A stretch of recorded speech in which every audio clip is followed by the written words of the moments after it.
Olá. Hoje a gente vai mergulhar num período assim decisivo da nossa história recente.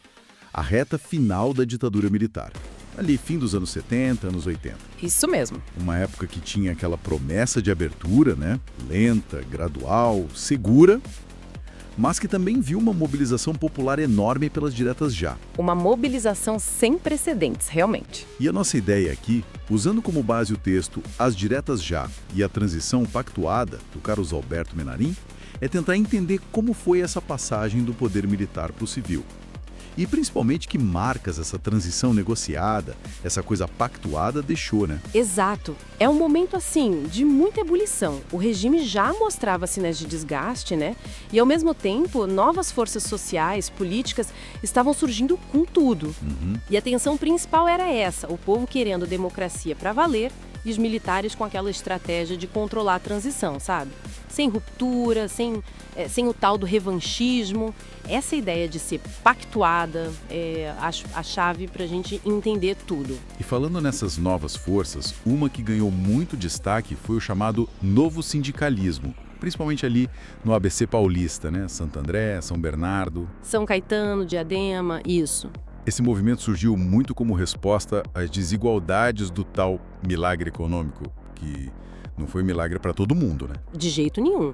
E foi aí que apareceu a liderança do Luiz Inácio Lula da Silva, né, como a proposta de um sindicalismo mais, digamos, combativo, mais autônomo do governo, dos partidos mais antigos.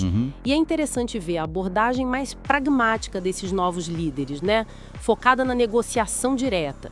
O regime militar olhava para eles de um jeito meio ambíguo. Como assim? Reprimia, vigiava, claro, mas ao mesmo tempo achava que eles podiam ser buteis, sabe? Na visão deles, canalizavam a raiva dos operários para longe dos comunistas. E essa mobilização não era só dos trabalhadores, né? Estudantes, artistas, a Igreja Católica, todo mundo indo para a rua pedir o fim da ditadura. No cenário político, aí veio 79, o fim do bipartidarismo forçado, Arena e MDB.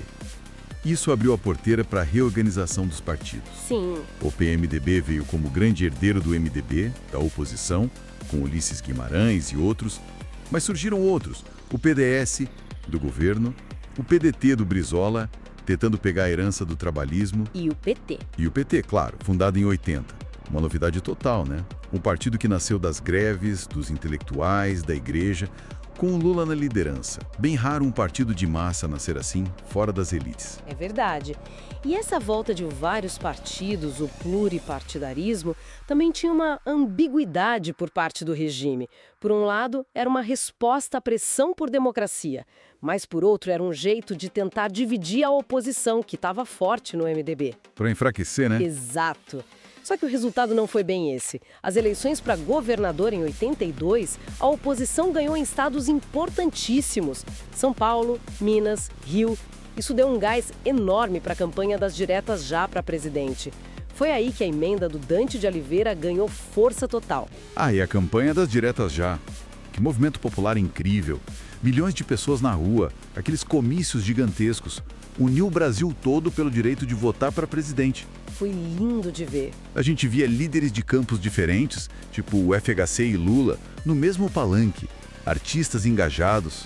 Foi um momento de civismo muito forte. Foi mesmo. Só que aquela natureza pactuada da transição acabou falando mais alto. Um instrumento-chave para isso foi a Lei da Anistia lá de 79. A anistia. Ela veio por pressão popular, sim, mas na prática ela foi fundamental para garantir a saída segura dos militares, né? Para impedir que eles fossem julgados por violações de direitos humanos, como aconteceu na Argentina, por exemplo. Criou-se aquela ideia de anistia ampla, geral e restrita, que na prática botou no mesmo saco a violência do Estado e a resistência. Abriu caminho para o esquecimento, para não ter responsabilização. E a força dos militares ainda era muito grande. Mesmo com o país inteiro na rua, a emenda Dante de Oliveira foi derrubada no Congresso. E abril de 84. Uma frustração gigantesca. Enorme. Deixou claro quem ainda mandava no ritmo da coisa. E a gente teve episódios como o atentado do Rio Centro em 81. Nossa, Rio Centro. Tudo. Sinistro. Mostra bem essa resistência e o controle que eles ainda tinham. Exatamente. Sem chance de eleição direta, A saída foi o colégio eleitoral em 1985. Aí elegeram Tancredo Neves, do PMDB, um político experiente, moderado e importante. Aceitável para os militares, porque ele prometeu que não ia ter revanchismo. Esse era o ponto. E o vice dele era o José Sarney, que tinha vindo do PDS, o partido do regime. Ele formou a Frente Liberal, uma dissidência para compor a aliança democrática com o PMDB. Uma costura política complexa, né? E aí veio o drama. O Tancredo ficou doente, muito grave, bem na véspera da posse. Morreu semanas depois. Uma comoção nacional. E quem assumiu? O Sarney, justamente o Sarney, uma figura que sempre esteve ligada ao regime militar. Isso gerou muita desconfiança, né? Muita. Em quem lutou pela democracia, principalmente. Mas, apesar disso, o Sarney tomou medidas importantes. Restabeleceu a eleição direta para presidente, deu voto para os analfabetos, legalizou partidos comunistas e convocou a Constituinte. Sim, essas medidas vieram. Só que o governo dele foi um desastre na economia.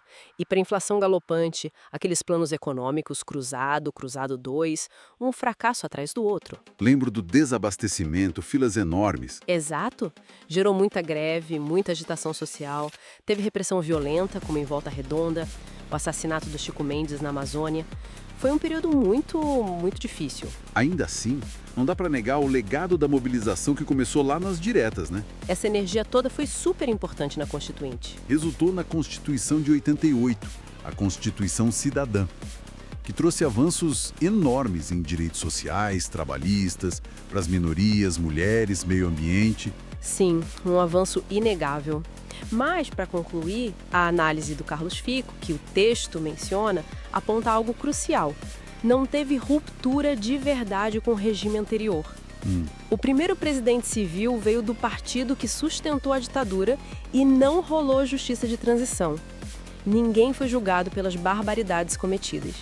O livro Brasil Nunca Mais, de 85, que usou documentos da própria justiça militar, foi importantíssimo para denunciar tudo isso. Mas a impunidade ficou como marca dessa transição pactuada. E fica essa pergunta para a gente pensar, né?